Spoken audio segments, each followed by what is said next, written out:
ülkemiz bütün dört iklimin aynı anda yaşanabildiği, dört mevsimin aynı anda yaşanabildiği güzel bir coğrafya. İşte ülkemizin güneyinde artık denize girilirken biz şu an karla mücadeleyi sonuçlandırmaya yeni başladık. Yağışın bol olduğu, kar yağışında olduğu bir bölgedeyiz. Bitlis 1650 metre yaklaşık rakımla ülkemizin en yüksek illerinden birisi. İşte bugün dediğim gibi birçok yerde deniz sezonu neredeyse açılırken biz karla mücadeleyi şu an bitirmiş oluyoruz. Tekrar ben ülkemizdeki bütün değerli vatandaşlarımızı kadim şehir Bitlis'imize bekliyorum.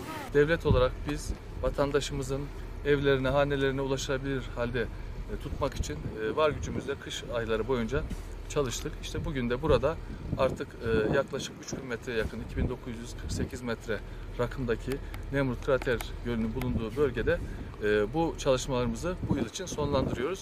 Bu vesileyle sizlerle bir arada gelip bunu duyurmak istedik.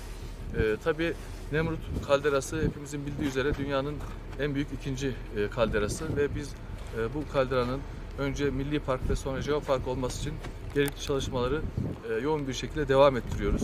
Bunda üniversitemiz, özel idaremiz, birçok paydaşımızla birlikte çalışmalarımız tam gaz devam ediyor ve inanıyoruz ki bu yıl içerisinde burasının gerek Çevre Şehircilik Bakanlığı, gerekse Tarım Orman Bakanlığı'nın destekleriyle bir milli park olarak Doğa Koruma ve Milli Parklar Genel Müdürlüğümüze devrinin sağlanması için çalışmalarımız inşallah nihayete erecektir.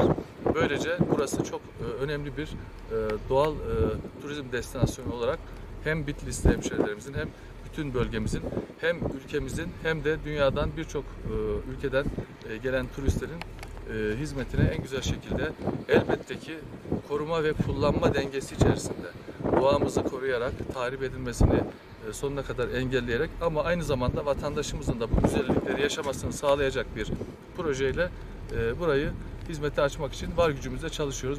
2024-2025 kış sezonunda İl Özel İdaresi ekiplerimiz toplamda 10 şantiyemizde 70 iş makinamız ve 75 personelimizle birlikte 640 yerleşim yerinde yoğun bir çalışmayla 7/24 esasına göre karla mücadeleyi gerçekleştirmiştir.